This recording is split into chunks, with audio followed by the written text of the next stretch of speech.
Hare Krishna.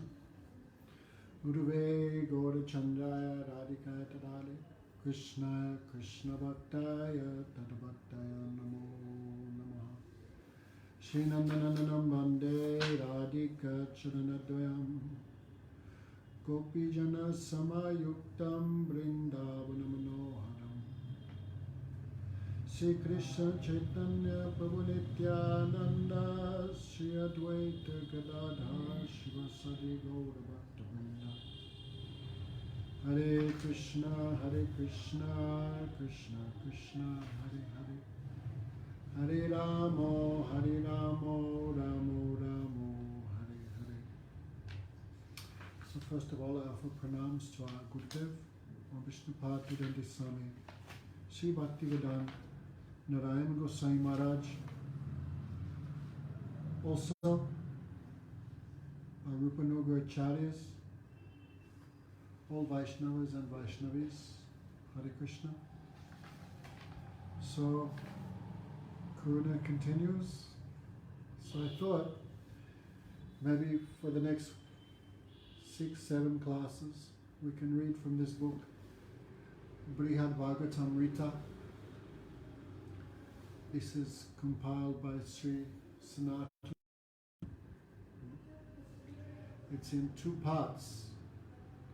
So for the next few classes we can discuss this first part. So this Sanatana Gosvami, he made so many contributions to Vaishnava literature. Brhad Bhagavatamrta is one of the main ones. So it's described after 5,000 years ago. Then, of course, Arjuna was the great devotee of Krishna. So he had married Krishna's sister named Subhadra. So that child was in the womb. His name was Parikshit.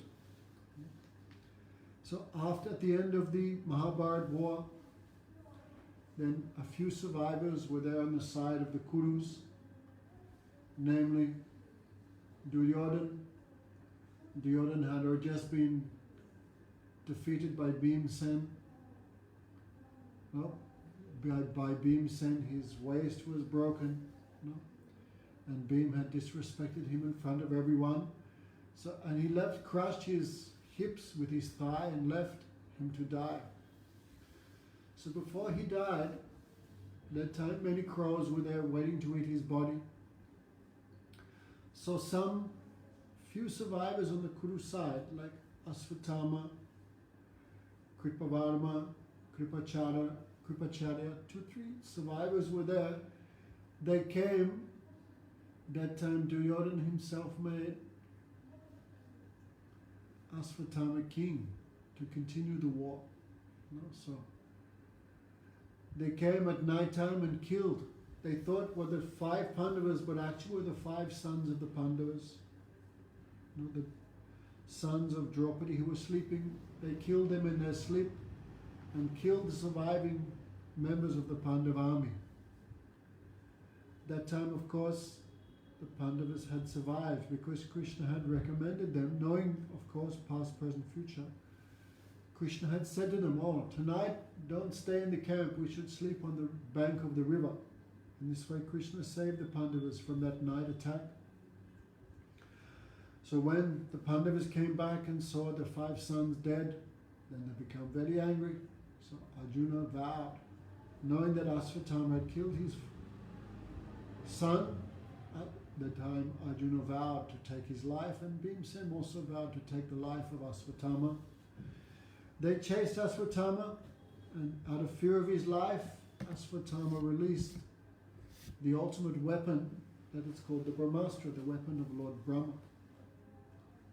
So that Brahmastra spread in all directions, and Asvatthama said to kill the last of the Pandavas. So when Asvatthama's Brahmastra was approaching, the Pandavas were in fear. That time, Krishna instructed Arjuna to release his own Brahmastra. So, because Asvatthama could throw the Brahmastra weapon, but he could not withdraw it. But Arjuna knew the mantras for throwing and withdrawing. So Arjuna's Brahmastra neutralized Ashwatthama's Brahmastra. Then he took both back. They captured Ashwatthama, wanted to take his life. Arjuna had vowed to kill him, and Bhima had vowed to kill him. But Draupadi, when she saw Ashwatthama, her heart melted. Why should his mother cry like I am crying? Release him. Also Yudhishthira, also his heart melted. He is the son of our Guru, Dronacharya. Scripture says that a Brahmin should not be killed. At that time, what to do? Krishna said to Arjuna, you have to satisfy both. You have to fulfill your vow, you also have to satisfy Draupadi and Yudhishthira. So Arjuna determined to take the life of, to disrespect someone is the same as killing them. So he disrespected Ashwatthama with his sword, shaved his head. And Ashwatthama had kept all his mystic powers in one jewel that he decorated his hair with. So Arjuna took that jewel. Ashwatthama then disgraced and shaved of his head. He tried to kill the Pandavas again by using the Brahmastra. That time he said, kill the last of the Pandavas. The last of the Pandavas was the child of Abhimanyu that was in the womb of Uttara Devi. So Uttara Devi, out of fear, she approached to Krishna. Oh, I can lose my life, no harm, but please protect the life of my child. So those Brahmastra entered into the womb of Uttara Devi. That time Krishna, he entered the womb of Uttara Devi, and with his club very fast he spun it round. He destroyed the influence of the Brahmastra. Actually, technically the Mahabharata war had not finished, so Krishna broke his promise not to take any weapon to protect the child of the Pandavas. So the baby in the womb, at first he's burnt to ashes by the Brahmastra, but because he was the grandson of Arjuna and also the son of a great devotee, Abhimanyu, because he was a great hero, he did not cry in pain, he simply allowed himself to be burnt. But Krishna glanced at the dead child and brought him back to life. And then by the influence of his club, Krishna dispelled the Brahmastra. So the child in the womb saw the beauty of Krishna at that time while he was in the womb. So when the child was born, he was born as a great devotee with perfect knowledge. His name was Parikshit. Parikshit means to examine. Pariksha means to test, to examine. Because on his birth, he was looking everywhere. Is he Krishna? Is he Krishna? Where is Krishna? No? Yoman pasati sarvata bhagavad bhavanatmanha. This is the symptom of the Mahabharata. Everywhere he looks, he sees Krishna and everything in relationship to Krishna. So, when he was born, he was called Parikshit. So that great devotee, he's seen the Supreme Lord in the womb. Naturally, he had all good symptoms. So when Krishna left this world, Yudhishthira Maharaj installed that child as king. So Pariksit was a great Vaisnava, a great devotee as well as a great king. So one day, according to Providence, he was moving in the forest, he became very thirsty. And out of great hunger and thirst, he approached the ashram of one rishi and requested, please, I want something to eat, give me some water. But that rishi was in meditation. He could not hear the request of the king, so he ignored it. The time the king became angry because of hunger and thirst and said, oh, you are neglecting me out of envy. So he took a dead snake and put on the neck of that rishi. And in dissatisfaction he left. When the rishi came to his senses, he saw the dead snake, he laughed, took it seriously. But his son, Samik Rishi, who was only very small, 5 years old child, when he saw the king had disrespected his father, his whole body trembled in anger, his eyes became red, and he cursed. I curse that king, he will die in 7 days. We will also die in 7 days, no? Monday, Tuesday, Wednesday, Thursday, Friday, Saturday or Sunday. In those 7 days, every one of us have to die. So the king, when he heard news, became very happy. Yes, I have done wrong, I deserve punishment. So the king immediately renounced everything. And he went to the holy place on the bank of the river Ganga, and he sat there giving up all thoughts of eating or sleeping. That time news spread telepathically. The king of the whole world, Parikshit, has taken a vow to fast to death. That time all the great saintly persons of the entire world came and gathered around Parikshit, who asked them 2 questions. What should one do who will die right now? What should he do?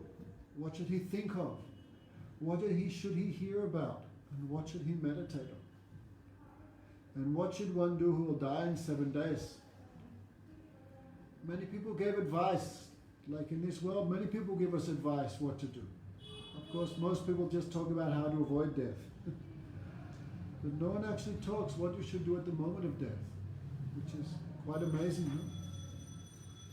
We make our whole life planning what we're going to do in the future. But most of our planning is useless because we have no idea about what will happen.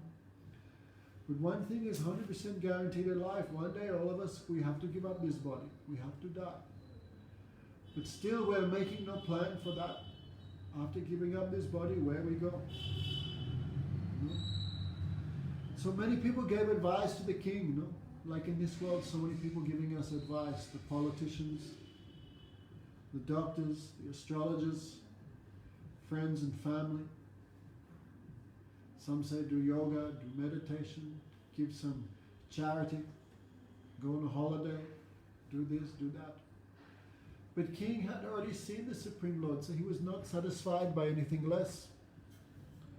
That time, the great saint, who was completely naked, Digamba, Sri Sukadeva Goswami came, and all sages stood up because they recognized him to be the Jagat Guru, the universal spiritual master, situated on the highest platform of perfection. And Pariksit Maharaj asked his 2 questions to Sukadeva Goswami, who answered in one verse. Etava Sankhya Yogabhyam Swadharma Paninista Janma Pumsam Palo Labhya Ante Narayana Smriti. O King, the perfection of meditation, perfection of philosophy, perfection of yoga, the perfection of all scriptural knowledge, the perfection of perfectly performing all your duties in this world is at the time of death to remember, even for a moment, Narayan or Krishna. Because believe, what you think of at the time of death, you go there. If you think of this world in the form of wife or children or your business or your real estate, then you come back here to this world. But one who thinks of Krishna, where he goes. Dehatvakta puna janma neti mati. So Arjuna, one who goes to the time of death, he thinks of Krishna. He goes to Krishna and he never takes birth again. So how to think of Krishna? So to explain that, how to develop love for Krishna, Parikshit Maharaj heard from Sukadeva Goswami 7 days all the pastimes, the activities of Krishna. When Krishna came to this world 5,000 years ago, what he did, what he said, where he went, who he talked with. These are the pastimes of Krishna. And by hearing pastimes of Krishna, Yad Srita, Anugraha Bhaktanam Manusam Deyamasrita Bhajate Tajasa Kuchita Srutva Yattat Parobhavet. Krishna says, by hearing about me, Krishna, mind becomes fixed on Krishna. So for 7 days and 7 nights, Parikshit Maharaj heard all Krishna's name, form, qualities, and pastimes. So at the end of 7 days, then Sukadeva Goswami left, and Parikshit Maharaj had been cursed to die in 7 days, but some few hours he had left before his death. Parikshit Maharaj had already been instructed to give up all mental and bodily relationships and in the soul's eternal nature, as eternal servant of Krishna, the Siddha Sarup, the eternal spiritual perfected form of the soul, Pariksit Maharaj was absorbed in that and remembering his eternal relationship with Krishna in the mood of the gopis. That time his mother came, but not like, because she was also a great personality, Uttara Devi. She had also seen Krishna and Balaram at the time of her marriage, to Arjuna. So her husband was a great devotee, and she herself was also a great devotee. So she approached her son not like in an ordinary way, like in this world, like there were a temporary bodily relationship between a mother and a daughter. That time Uttara fully approached in the mood of devotee, and she said, "Oh my son, you have a few hours left before your departure." And out of humility she said, "I could not fully capture the complete conception of what Sukadeva Goswami was talking, because that is like an ocean. Whale is so big, but whale cannot swallow the ocean. Topics of Krishna is unlimited. Who can say, I fully understood everything? I fully heard everything. So please you explain to me the essence of those instructions." Pariksit Maharaj became very happy. Normally someone at the time of death, so much fear, so much anxiety, so much tension, but so much lamentation. I worked so hard, now I have to leave everything. But Pariksit Maharaj in full spiritual bliss, very happy. Oh, again I get chance to speak topics of Krishna. So Sukadeva Goswami spoke the Bhagavatam, the Srimad Bhagavatam, to Pariksit Maharaj, and so the essence of the Bhagavatam, Pariksit Maharaj spoke to his mother, that is called Brhad Bhagavatam. Here it is, for 2 sections. So this Brhad Bhagavatamrta, this is written by Sanatana Gosvami probably 485 years ago, exact date is there. So this, he spoke again to his mother. That time, another disciple of Vyasadeva who heard the Bhagavatam, his name was Jaimini Rishi. He heard from Pariksit, and he spoke what he heard from Pariksit to his son, the son of Pariksit, names Janmejaya. So this is very authoritative history and so much informative. Bhagavatam is 18,000 verses. So a very rare person will see it and hear all these things and understand. So especially now as Kali Yuga, people have very short lifespan, very short memory. So this Brhad Bhagavatamrta is like the essence of the Bhagavatam. By reading this, one can easily understand everything. So of course it's not such a small book, so we're going to take a few days. So I think every week we'll do 2-3 classes. If you follow nicely, systematically, so much you can get. So Jaimini Rishi spoke to Janmejaya, the son of Pariksit, and he spoke this. So one time, the famous devotee Narad Rishi. So Narad Rishi is considered, when Lord Brahma did the creation, then from his throat, Brahma manufactured one person, that is Narad. So Narad Muni is considered the incarnation of all Vedic sound, because from the throat of Brahma come the Vedic scriptures. So anyway, Narad Muni is considered the personification of all Vedic knowledge, all Vedic thought. So, Narad Muni is a great devotee. And what is the symptom of a great devotee? The symptom of devotee is they're always looking for another devotee.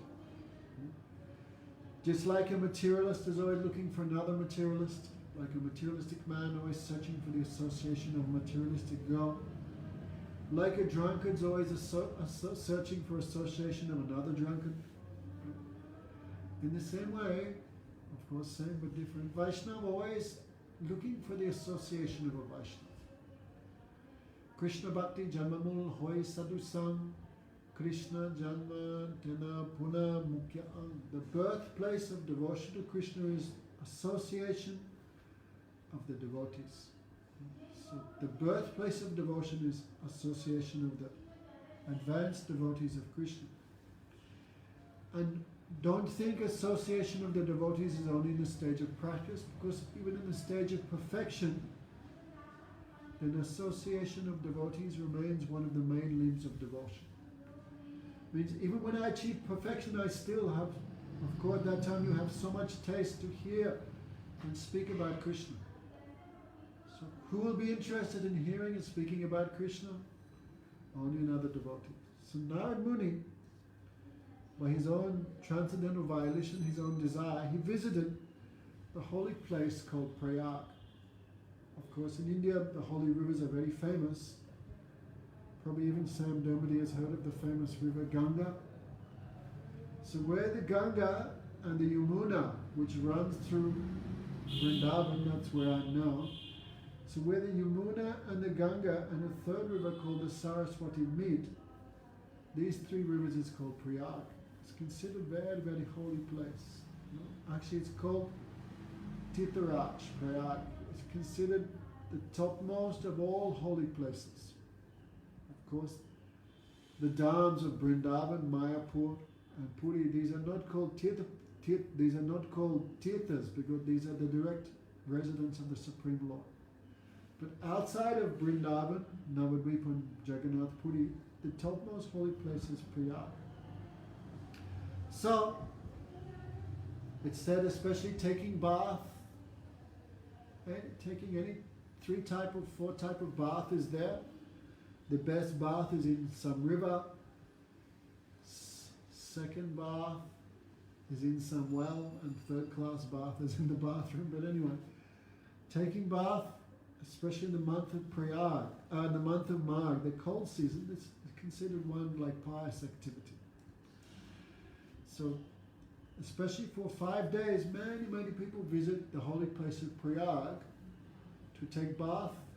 So, there is one deity of Krishna there called Bindu Madhav. So he's still there. He is the presiding deity, deity of that holy place. So many, many saintly persons and ordinary persons went to Prayag for taking bath. So Narad Muni also went there. That time, all the devotees, after taking bath and having deity of the devotee, of the attractive deity of Bindu Madhav, Lord Chaitanya Mahaprabhu also went to see that deity. So all the devotees were discussing amongst each other, oh, you are the most fortunate, you are the most fortunate. So of course devotees always consider them the worst, so they're always happy at the success of others. In this way, they were talking. So Narad Muni also came to that holy place and he saw one Brahmin. Okay, for new people talk about the caste system. So I should little explain it, no? So many people consider the caste system of India to be backwards, because the modern day representation of the caste system is very much degraded from what the original is. In Bhagavad Gita, Krishna says, Chaturvarnam maya shrishtam guna karma vibhagasa. This system of Varna and Ashram, Krishna said, this is my system, I created. But it's not based on birth, it's based on guna and karma, qualities of an individual and the activities of an individual. Just because one's father is a doctor doesn't mean he will become a doctor. So one's qualities are not by birth, even though something, of course, is there one we attain from the parents.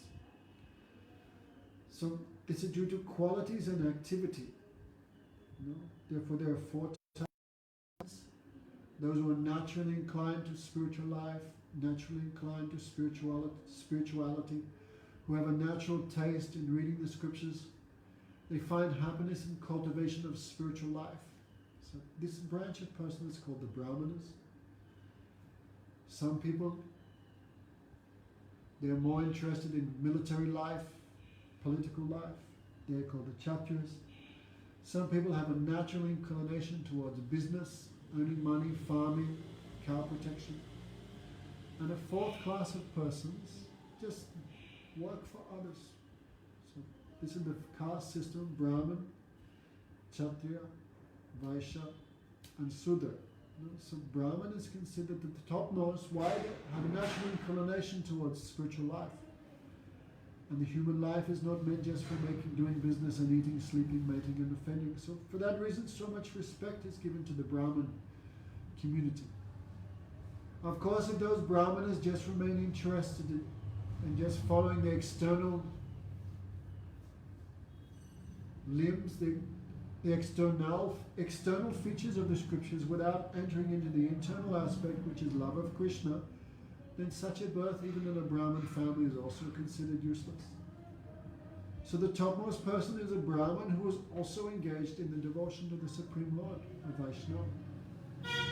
So Narad Muni came there to this holy place of Prayag, especially there is Dasvamedya Ghat, that place where Lord Chaitanya spoke to Sanatana Gosvami. There for 3 months, imagine. Sorry, when Mahaprabhu spoke to Rupa and his brother Anupami, Mahaprabhu spoke to them for 10 days. They're at the same Dasvamedya Ghat.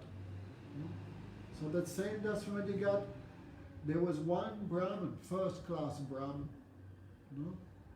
So he was arranging a big festival of devotion. So here. First he performed his daily duties. Everyone has to do it. He took bath, putting tilak, then some gayatri and some chanting of mantras, some worship of the Supreme Lord. Then afterwards, this Brahmin, he was quite a wealthy man. So with his own hands, using a broom, he prepared one courtyard. He made one dais, like one platform. He smeared it with cow dung. Okay, many people this may sound strange, but the cow is not an ordinary animal. The cow is considered mother. So everything which comes from the cow is pure and beneficial for everyone. Even the urine of the cow, people drink that. That is one type of medicine. The cow dung of the cow is also antiseptic.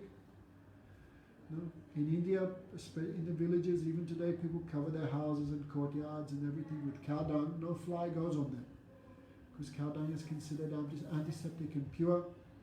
So he was very wealthy and very high class family, this Brahmin, but with his own hands. He swept the courtyard, he prepared one dais, he smeared everything with cow dung, and he arranged a huge devotional festival. On a golden little seat called a Singhasan, he placed the shalagram. The shalagram is one special form of the Supreme Lord. It's made of stone. It's only available from one place, that is called the Gandaki region of Nepal. But every Brahmin should worship this form of Krishna called the shalagram. This Brahmin, personally, he did everything. So he worshipped his shalagram with 16 different types of paraphernalia, some incense, some ghee wick, some agya, means some sweet drink, some padya, something offering to the feet of the deity, some fan, some incense, some Brahmin thread, some sweets, some cloth, some oil. Anyway, 16 different paraphernalia he offered to the deity. And also he arranged so much cooking. It said, any religious festival without the distribution of sanctified foodstuffs, this is like one type of ignorance. So that Brahmin collected together, he invited many renounced sannyasis, celibate brahmacharis. Of course, sannyasi is also celibate. So many grihastha brahmanas, means brahmanas who are entered into family life, who are also expert in all limbs of Vedic knowledge. So he gathered many different types of high class persons, who were all expert in scriptural debate, all expert in the scriptures. So all these great saintly persons he gathered there.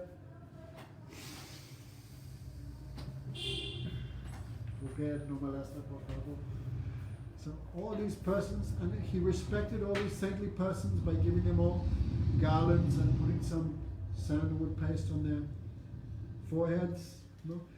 These persons were also so much eager to hear about Krishna and worship Krishna.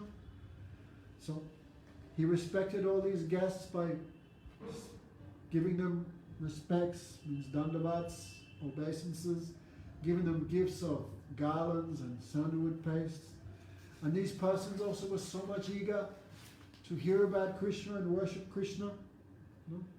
So this Brahmin, he welcomed all these respectful persons, even he washed their feet. And after worshipping all the saintly persons nicely, then he worshipped the Supreme Lord. Then all these foodstuffs, hundreds of preparations he offered to the deity of Krishna. Then of course there was so much Sankirtan, chanting of the holy names, so much Harikatha, discussions of topics of Krishna. So afterwards this Brahmana, with his own hand, he distributed all these nice sanctified foodstuffs, that is Mahaprasad. He gave to all the saintly persons, all the guests. He also gave to the beggars and the wretched persons who were there. What to speak of the human beings, he also distributed foodstuffs to the dogs, jackals and birds, even insects. He made sure everyone got some portion there. So he satisfied everyone who came, all guests. Then finally, after everyone had been satisfied, at last he sat with his family members and also took prasad. These days people just cook in their kitchen and eat, but this is also one type of sinful act, because even vegan, you may be vegan and say, out of kindness to the animals and to save the earth, I'm vegan.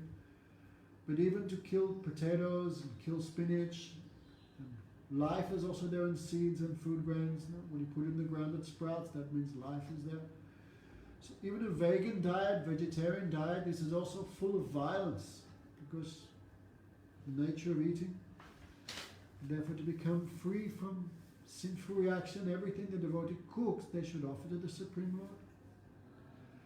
So in a very expert manner, that Brahmin gave a perfect example how to serve and respect all the guests, all the Vaishnavas.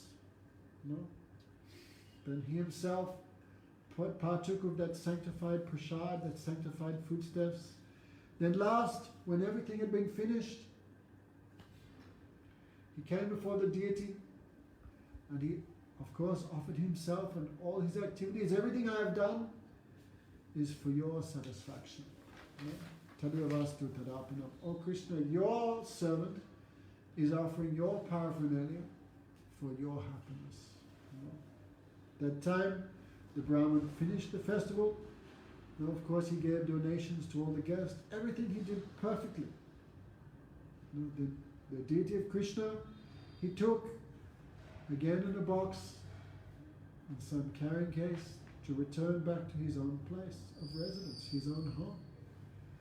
So, these days, very rare to find anyone who can do all these things. So Narad Muni came, and he saw this one man has done everything so expertly. So expertly he served all the Vaishnavas, the devotees of Krishna, and so expertly he satisfied Krishna by chanting of the holy names, by discussion of spiritual subject matter, by serving of the guests, by offering sanctified foodstuffs. So expertly he did everything. So Narad Muni began again and again. Narad Muni bowed to this Brahmin and began shouting again and again, "Oh, this great person alone is the recipient of the mercy of Krishna." Again and again he shouted. Narad Muni said, the Sanskrit is there, "Oh, leader of the Brahmin community, you are the supreme recipient of the mercy of Krishna. Why? Because at this holy place of Prayag, this Tirtharaj, the king of all holy places, Prayag, at this very holy month of Magh, I'm seeing you're using all your wealth, your property, your opulence, your paraphernalia, your family members, and all your generosity, all your charity. You're a person doing everything you have, you are using for Saddharma, true religious principles. No? Right? How much we are using, no? I remember when we were at church as kids, no? Sometimes we'd go, then parents would give you $2-3 to give in the collection box would go. But $1 you'd put in and $2 you'd keep for yourself. 1 hour a week. How much we are using our time, our body, our wealth for the benefit of others, for the satisfaction of Krishna. No, so Narad Muni saw this Brahman, really everything he has is using for the benefit of others. No, so Chaitanya Mahaprabhu said Vaishnava should be like that. Devotees should be like that, like a tree. Everything tree has is for the benefit of the others. Like fruits, the tree not use the fruits himself, the fruits are for the benefit of people and animals. Even the wood, shade, leaves, bark, everything the tree has is for the benefit of others. So devotee, human being, everything they have, they should use for the upliftment of everyone. But who is doing? Only someone who gets the mercy of Krishna can do like this. So in that way, Narad Muni began to shout, "Oh Brahman, you are really the recipient of all the mercy of Krishna, because everything you have, you are using for his service, you are using for the benefit of everyone." No? So when that Brahman heard, of course, this is nature of Vaishnava, nature of devotee of Krishna. Even though they are the topmost, they always consider themselves to be the worst, the lowest. Tunadapi sunichena tororiva suhishna amanina manadena kirtani sadata. Lord Chaitanya taught us, if you want to chant the name of Krishna, you should have 4 qualities. Trinadapi sunichena. You should be more tolerant than a blade of grass. You should be more humble than a tree. No, very difficult. Someone insults us again and again, we remember that. I'll get him back later. But Mahaprabhu said no. When you walk on a blade of grass, the blade of grass comes up again after a few days, but devotees should have the qualities of being lower than a blade of grass. Means when you walk on the blade of grass should go down and stay down. Not like us, no, someone disrespects us, we meditate, we think about it for many weeks, many months, many years. I'll get him back, I'll teach him, he'll learn nicely, who am I? So this mentality we have to give up if we want to chant the name of Krishna properly. So should be more humble than a blade of grass, more tolerant than a tree. A tree never asks anyone for anything, but still everything he has, he gives for the benefit of others. So devotees should be like that, like a tree. Should give all respects to others and never demand respect for oneself. So how much we have those qualities, because we are lacking these qualities, we cannot chant the name of Krishna with feeling. For that reason, we have to associate with high-class devotees. No? Well, the devotees will give us these qualities. No? So, Vaishnava Thakur, we pray, when we pray to the Vaishnava, we pray. No? Chaya Vega Domi, Chaya Dosa Sodi, Chaya Guna Deho Dasi, Chaya Sata Sangha, Deho E Amare, Bosechi Sangera Ase. O Vaishnava Thakur, I am sitting in your association. Why? By sitting near you, by serving you, I will get your qualities. Which qualities? These qualities to chant the holy name. Sakala Saman, Korite Sakate, Dehonata, Jata Jata. Gurudev, Vaishnav, when by your mercy I will give all respects to others. Sakala Saman. I will know how much respect to give to everyone. How much respect I should give to the Uttamadikari, the topmost Vaishnava. How I should deal with the middle class devotee. And finally, how I should deal with the lowest, means the neophyte, the beginning devotee. You cannot give the same respect to everyone. So by the association of Vaishnavas, we will learn how much to give, what respect to give to whom. Then I can chant the holy name with feeling. I'll give up all offense and I can chant the holy name with some feeling. We are not behaving properly with the devotees, therefore we cannot have proper feelings for the name of Krishna. So anyway, when this Vaishnava heard Narad Muni saying, you are the recipient of Krishna's mercy, then very humbly, what did he say? No. He said, Vidvad Vedena Tenokta Nanu Idam Se Mahamuni. O Mahamuni, O Narad, what symptoms of Krishna's mercy you see in me? What you are saying about me, I am not really the fit recipient of your praise. After all, what charity can I give? Everything belongs to the Supreme Lord. Sometimes we think, I am giving something, but actually what can you give to Krishna? Already he owns everything. If I steal someone's mobile phone and say, here is your mobile phone, I'm giving it to you, this has no meaning. So the Brahmin said, what charity can I give? What opulence is mine? And what devotion to Krishna do you see in me? No. But actually I am not the real proper recipient of Krishna's mercy, but there is another devotee. I know, I have seen him, I have had his darshan. He is the real recipient of Krishna's mercy. Where is he? No. This is the nature of devotee. They always think, no, I am not the highest. They always send us to the higher devotee. That is nature of Vaishnava. So, that Brahmin, he said, no, there's another devotee. He's a king, actually. So even though generally king means money and women, no, but he is not like that. He lives in South India. And really he has the full mercy of Krishna.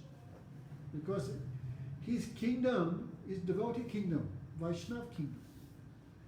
That Brahmin said, see, I have no temple, just I'm doing this public festival. No, I'm just doing one festival every now and then, a small festival. But this king, his whole country have many temples to Bhagavan Vishnu, to Krishna. And he's maintaining many temples.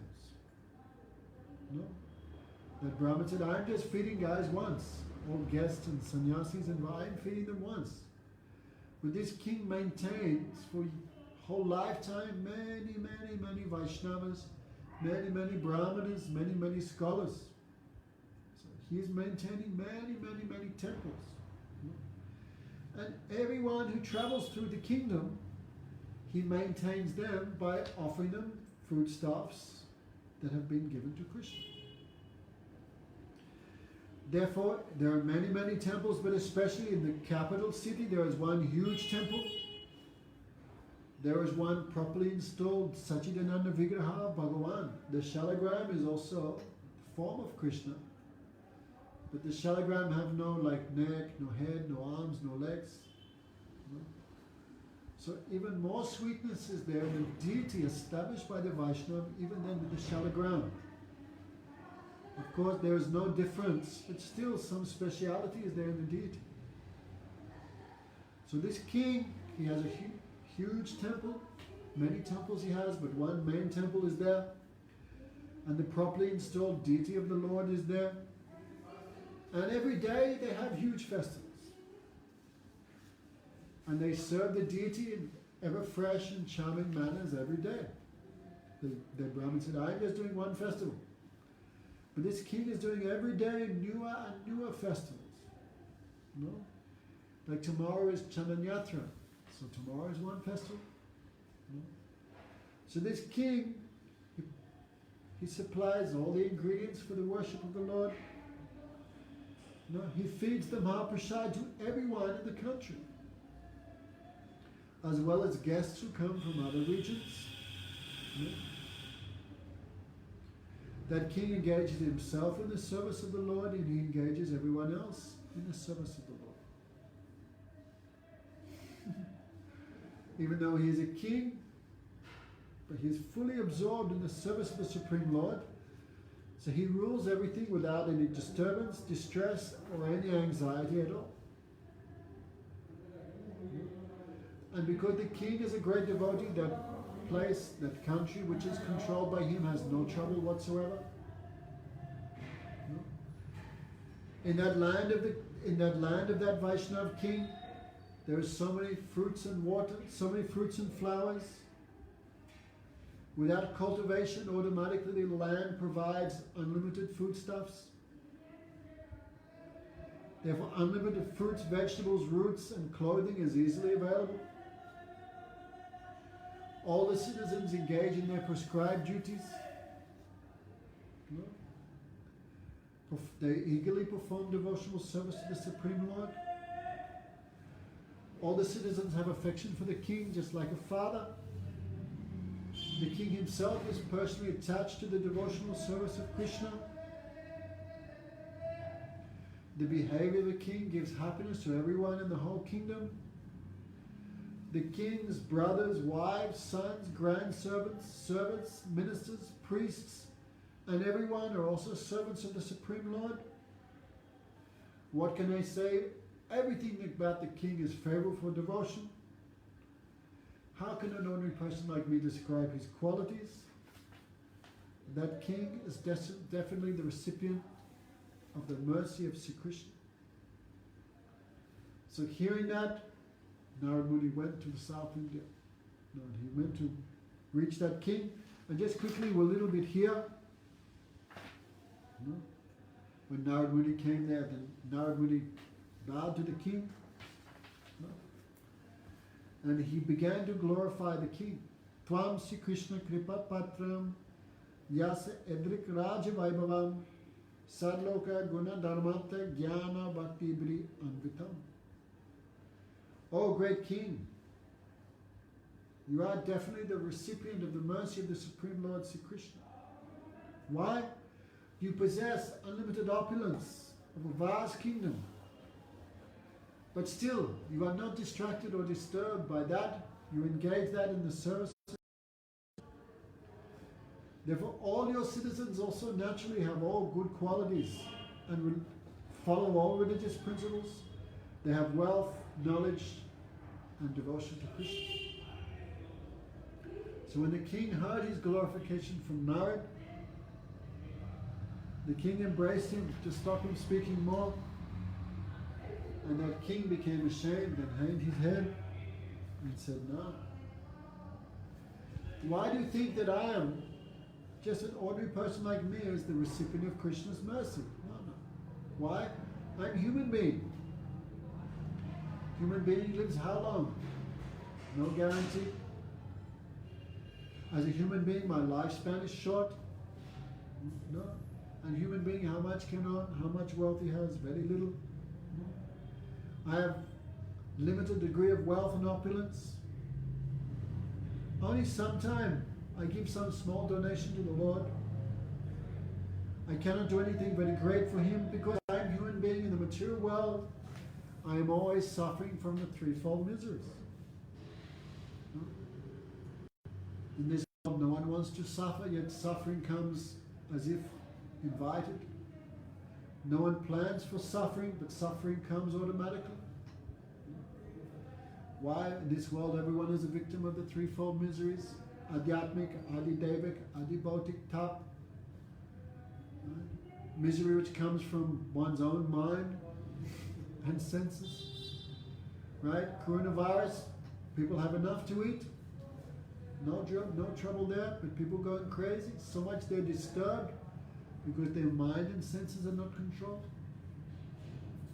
They have everything, but complaining. He started 100 rupees taking and he can give 30 rupees. Okay, let me do. Now, You take from there, Dust.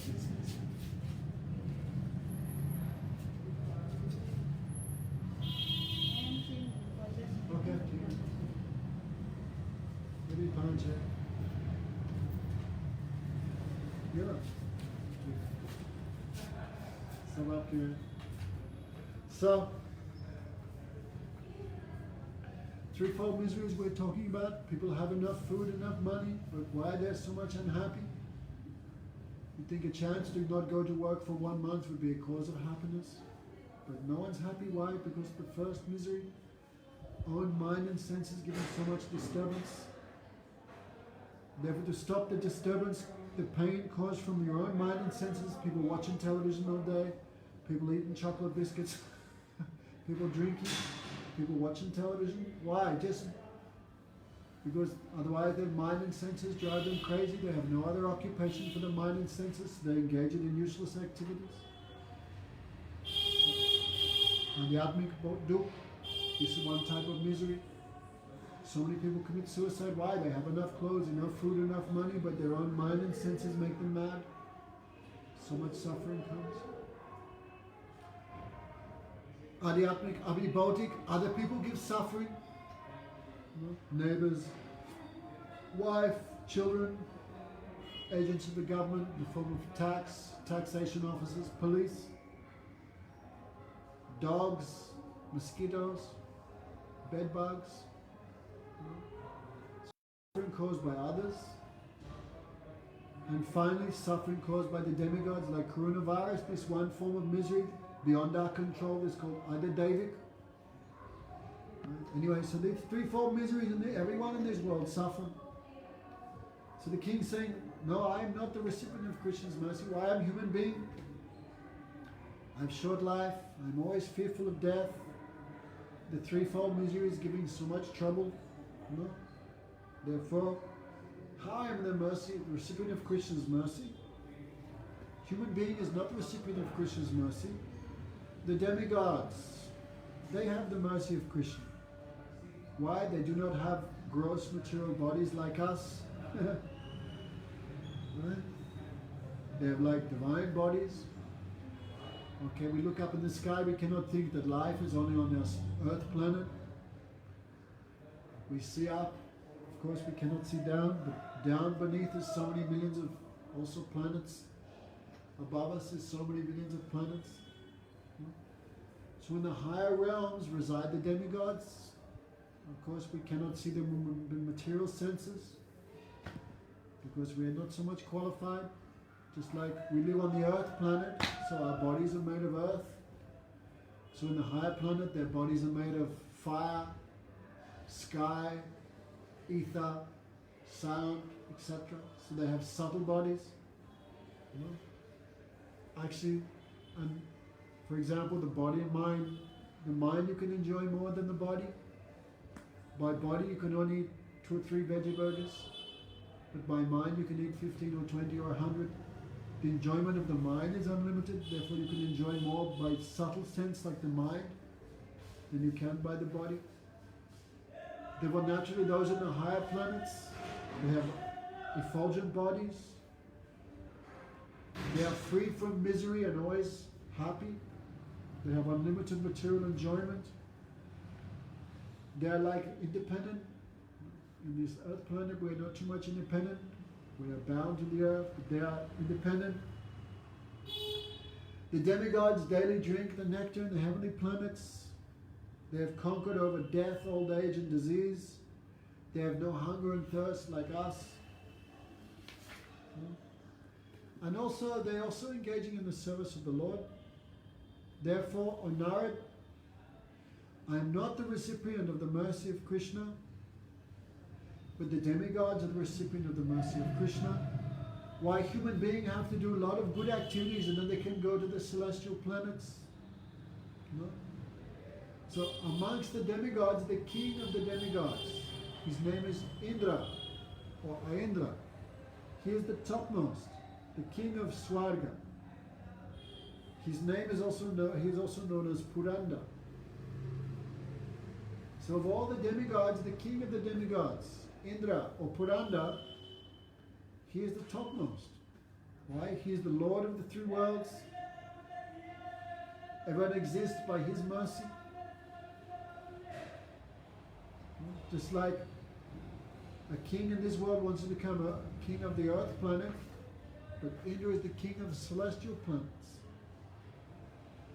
So for an ordinary human being to become Indra, you have to do 100 perfect Asvamedha Yajna.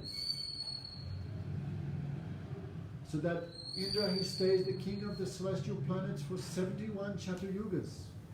It's a long time. Right?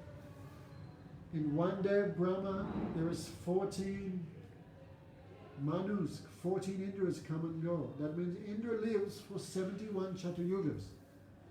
Okay, if you get out your calculators, present age of Kali Yuga is 432,000 years, of which only 5,000 years have passed.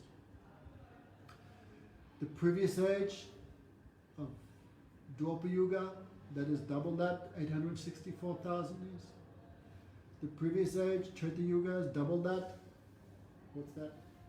1.6 million years. And the previous age to that is Satya Yuga, which is 4,320,000,000. So Satya, Treta, Dwapara and Kali Yuga combined, this is called one Divya Yuga, so many millions of years. And Indra lives 71 Divya Yugas, billions and billions of years he lives.